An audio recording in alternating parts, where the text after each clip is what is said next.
ज्योतिष शास्त्र के लोग, विद्वान लोग सवाल उठा रहे हैं कि 140 साल पहले का कोई ऐसा सहयोग बाकी लोग आप इस महाकुंभ के बारे में थोड़ी इस भ्रम फैलाया जा रहा है ज्योतिष शास्त्र के माध्यम से, क्या स्पष्ट करेंगे कि महाकुंभ क्यों? देखिए, महाकुंभ शास्त्रों में वर्णित है कि जहाँ अमृत छलका है वहाँ पर महाकुंभ है। यह तो शास्त्रोचित महाकुंभ मनाया जा रहा है। दुनिया में विष फैला हुआ है चारों तरफ, मनुष्य के मन में विष है और उस विष को अमृत में बदलने के लिए मनुष्य को आध्यात्म की जरूरत है और ये आध्यात्मिक महाकुंभ है।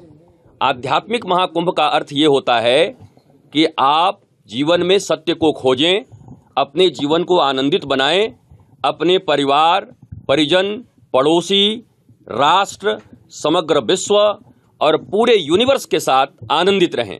प्रयागराज के तट पर गंगा, यमुना, सरस्वती के साथ साथ ज्ञान, विज्ञान और आध्यात्म का भी ये महाकुंभ है। ज्योतिष शास्त्र भी विज्ञान है, पर ज्योतिष विशारद से आप इस संबंध में वार्ता करेंगे। महाकुंभ का समय निर्धारित होता है।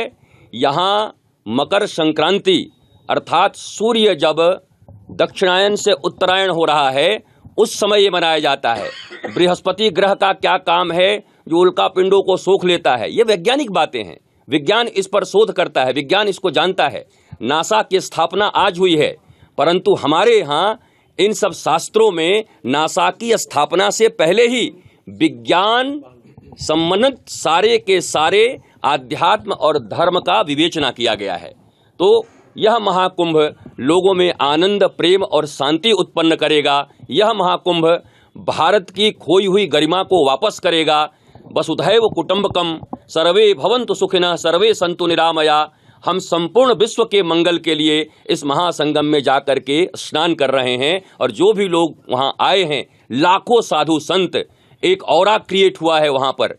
एक कॉस्मिक रेज जो हम तक नहीं आ पाती है, वो कॉस्मिक रेज से हम सब नहा रहे हैं।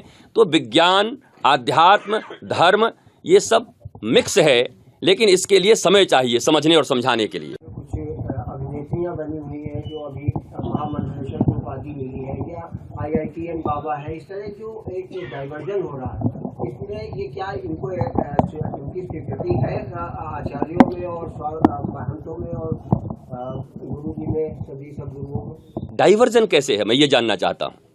महाकुंभ में अमृत की खोज के लिए जा रहे हैं।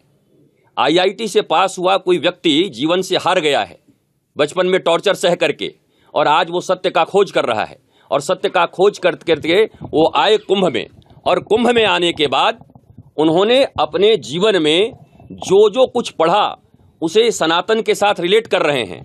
तो यह उस महाकुंभ में अमृत की खोज है कि डाइवर्जन है?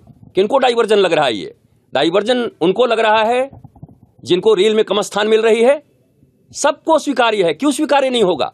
जो लोग आज ये कह रहे हैं कि रील के लिए नहीं हो, वो लोग भी वही कह रहे हैं जो रील से ही फेमस हुए हैं। मीडिया को आप इनकार कर सकते हैं क्या? यह बात भी आप मीडिया पर ही पूछ रहे हैं और इस बात का उत्तर भी मैं मीडिया पर ही दे रहा हूं। यह बात सोशल मीडिया मुझसे पूछ रही है, इस बात का उत्तर भी मैं सोशल मीडिया पर दे रहा हूं। ये दोहरी क्राइटेरिया क्यों?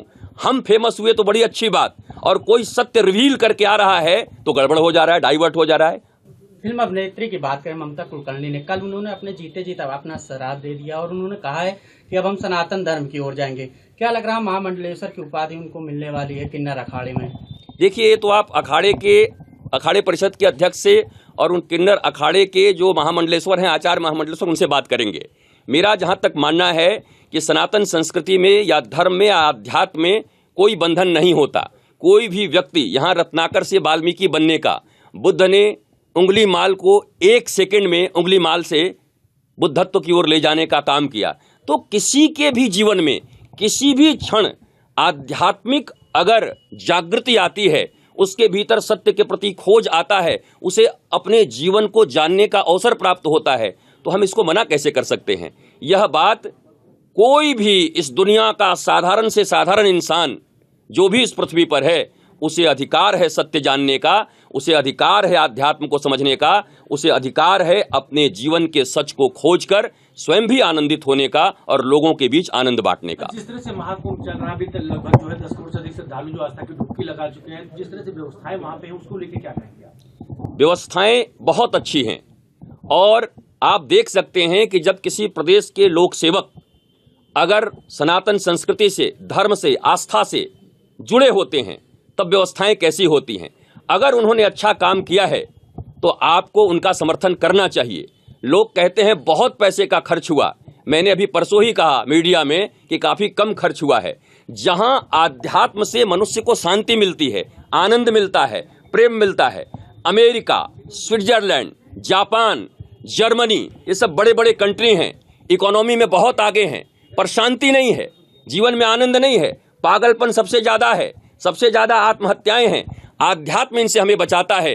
तो मनुष्य को जो डिप्रेशन से बचाए, तनाव से बचाए और सत्य से परिचित कराए, आनंद देने में समर्थ हो, उस आध्यात्मिक महाकुंभ के लिए खर्च इतना ही बहुत कम है। ये इस पर तो सारे दौलत लुटा देने चाहिए, क्योंकि यहाँ से मनुष्य को अमृत प्राप्त होने वाला है, आनंद प्राप्त होने वाला है।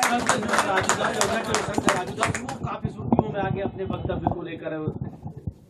अब उन्होंने क्या वक्तव्य दिया है मैंने पढ़ा नहीं और देखा नहीं, और मैं तो महाकुंभ जा रहा हूँ, आनंद करने जा रहा हूँ।